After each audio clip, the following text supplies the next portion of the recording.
Guys. It's time for my 1K special Ask Me Anything. And I actually have some questions. So thank you so much to everyone that sent me questions. I'm going to answer a few of them and it's going to be a great time and we're just going to love life today. I'm super excited. We're not going to beat around the bush. The one thing I will say is thank you so much to everyone that has subscribed. I really appreciate it. Love yous all. Can't believe there's 1,000 of you that are willing to put up with me, to be perfectly frank. So let's do a little Q&A. First question I have is actually a great one. I'm really glad that someone asked me about this. What is dating like on Sky? Dating is, first of all, a super American idea. I think we don't really have a dating culture in the UK. We tend to have more of a binge drinking and waking up with regrets culture. But relationships on Sky start in a variety of different ways. In my experience, you usually meet them on a night out. That experience doesn't end well. Dan and I met on Tinder 6 years ago now, and yeah, we're just coming up to our 6th anniversary, and pretty much as soon as we met on Tinder, we realized that we actually had some people in common. So then we moved on to talking over Facebook. Then within about a week of that, we'd exchanged numbers and he was drunk dialing me from a music festival. And sorry, honey. And then within another week or two of that, we met in person. Our first date, we like to joke, is still ongoing 6 years later because he basically arrived at mine to pick me up. And we just decided, you know what, we're actually just going to have drinks at my place. And he played me songs on his guitar and we got really drunk and we ended up spending the entire weekend together, and then 6 months later I realized he'd moved in with me. The other thing about relationships on Sky or going out with people on Sky is that everyone kind of knows everyone, and you will also find that most people that you're friends with will have also gone out with or hooked up with, or whatever you want to call it, anyone that you would hook up with or go out with or whatever. So it's a little bit close-knit. It's weird anywhere else, but it doesn't really track like that here. It's just the given. It's just that everyone knows everyone. Next question, which I kind of already have done a deep dive into if you are interested in photography. I've got a question here. What kind of presets are you using? Your own, or do you buy somewhere? The answer is in fine detail in this video up here that you can watch now. It's how I edit my photos, and it shows you all the presets I use. But just quickly, for anyone who can't be asked watching that video, fine, fair enough. I use the Chris Howe by Lightroom presets, and I use the Peter McKinnon Fall 2018 pack presets. Love all of them. They're all gorgeous. They've all got their own applications for very specific things, and they make beautiful landscapes and beautiful portraiture as per that particular video. Here's what I edited in that video, and that is using the Chris Howell presets and the Peter McKinnon preset. Next question is from a friend of mine, because if there's one thing we love, it's supportive friends. So thanks for your question, Jamie. I really appreciate that. Your editing is amazing. Fucking suck up. How long have you been editing? I miss the sunny sky weather. I have been editing video since I decided to start this channel, which is, Jesus Christ, 2 years ago now, I think. Oh my lord, 2 years. Before that, I had done a few videos. When I ran a beauty blog, I was doing a few videos and trying to edit, but I didn't really understand what I was doing. Then when I started this channel, I was filming on my phone. I was editing on my phone on iMovie. The production value was terrible. See here. Awful. As much as I'd always wanted to make videos and upload to YouTube, I'd never really done it. So once I started doing it and realized that I really loved it, I thought, well, I better spring for a little bit of gear. I use Premiere Pro to edit, and I teach myself YouTube tutorials. I love Becky and Chris's channel. I've mentioned them before. Cody Wanner is also really good for edits, but he uses Final Cut Pro instead of Premiere. But he just has some really good ideas for general video editing instead of specific tutorials. I'm still miles away from being a good editor, and I'm very aware of that. I can only do the most rudimentary shit. If someone asks me if I can do something, yes sir, I absolutely can. That will be this amount of money, thank you very much, and then I figure out how to do it after that. Alright, next question. What do you like to do for fun? This. Making videos is a hobby. I only do it 1 video a month, as you guys know.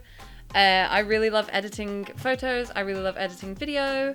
I love reading. Obviously, it's my job to read people's books, but I also read a huge amount for fun on top of that. Love watching Netflix, movies. I love watching anime, obviously. That's a big thing that I do. This one actually is quite a good lead on from what do I do for fun. What's your favorite anime/manga? Now, this is where I'm gonna lose most of you, I dare say, because you're not here for anime. Favorite ever anime? Fruits Basket. That being said, I have a very strong top 5. Fucking love Fruits Basket. I rewatched it recently. It made me cry all over again. I just fucking, like, I can't. I love it so much. It's perfect. The remake, by the way, not the original. I really enjoyed Toradora as well. I've rewatched that fairly recently too, and it is just so fucking precious. Tiger is so cute. I love her.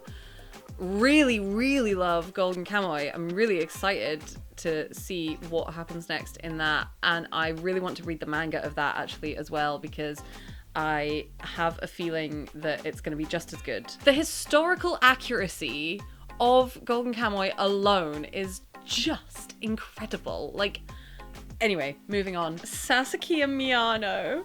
I just watched the final episode of the season last night, and it was so precious. Sasaki and Miyano, beautiful. Another one that I'd really like to read the manga of. I'll give you one more, and that will be my top 5 currently, and that would be Sleepy Princess in the Demon Castle. I love it. She's so cute, but absolutely evil. Like, she's feral. It's incredible. I just love it. And I love how completely, like, wrapped around her little finger all of the demons are. It was so precious. I really enjoyed it. I thought the art style was super nice as well. It was just really, really cute and lovely. And that definitely shows you what kind of anime I'm into. I like the cute stuff. But I am also a big, big fan currently of Demon Slayer. If it's for my daughter, I'd even defeat a Demon Lord was also really cute. That had me ugly sobbing in episode 2. So what does that tell you? I also really enjoyed Gate, and I'm really sad that there was never a second season. I thought that was going somewhere really interesting. It's a pretty big variety, to be honest. Favorite manga? Slash manhwa. At the moment, my favorite is a series called Diador. I read it on Manta Comic, and it is stunning. It's absolutely stunning looking. Like, the artwork is incredible. I also really enjoyed Noblesse. When I read that, that was really cool. Under the Oak Tree is another manhwa that I'm really, really into. It's beautiful. If you're into anything like that, check out Under the Oak Tree. It is so stunning. All these next questions kind of come not together, but they all sort of overlap a little bit. So let's put them all together. Do you have any Scottish artists you like that you recommend, or any Scottish music? Yes, I do. Natty Dread is really good. I found her on TikTok, and she is, like, her voice is just stunning. I really like her. Manran and Red Hot Chili Peppers. Really, really enjoy them. I don't normally like bagpipes, to be honest. They sort of grate on me a little bit normally, but with them, it's really cool. And Siobhan Miller as well is also really, really nice. Her music is lovely. Any recommendations for someone visiting? Yes, absolutely. Do not visit in August unless you want to be eaten alive by the tiniest, most vicious predators on the planet. I would also say that an absolute must-do for visiting Skye is the Kerrang. You saw the Kerrang if you saw my birthday vlog. If you didn't, it's up here. We went and did the Kerrang. We did Kilt Rock, Lealt Falls, and the Kerrang. I don't recommend going there in the height of summer though, because everyone has the same idea. If you're on Skye long enough, I would also recommend taking a day trip out to one of the other islands. They are equally stunning, absolutely beautiful. All the people that you'll meet are pretty much friendly as hell. Or if you get the opportunity and the weather's with you, a day trip to St Kilda. I've never done St Kilda, but it's on my bucket list. Before I die, before I leave this mortal coil, I will go to St Kilda and it will be a good time, and it will be like I'm in Jurassic Park. What I'm trying to say is that I really want to go to St Kilda, and therefore I have to live vicariously through all of you that are visiting until I can, because I currently can't. How bad are the midges through May to September? Can you go outside and enjoy the sun? Yes, you can go outside and enjoy the sun as and when it shows up. We usually get, oh my god, are you okay? I'm sorry, I just kicked you. We usually get a good few weeks of like a heat wave. It's a heat wave to me because I'm not fucking built for the sun, let me tell you. So we get a good few weeks of lovely weather every year. Well, generally every year. Sometimes it's just a few days and then it just rains the rest of the time, but who's keeping track? The midges are worst first thing in the morning, kind of dawn time as the sun is coming up. Really bad in the evening. They are significantly worse if we've had a mild winter. The winter we're just coming out of has been pretty mild, so I'm pretty sure the midges are going to be absolutely hellish this year. Someone even said to me the other day that they already thought it was pretty midgy outside, and it's only March. That being said, you tend to get used to them when you've been here for a number of years, and they go for the thin skin. I've had midgy bites under my eyes, on my lips, everywhere, up my nose. It's not pleasant. How do you find making friends on the island? I'm the wrong person to ask this. Everyone is very friendly. Everyone knows everyone. Everyone is more than happy to stop and chat.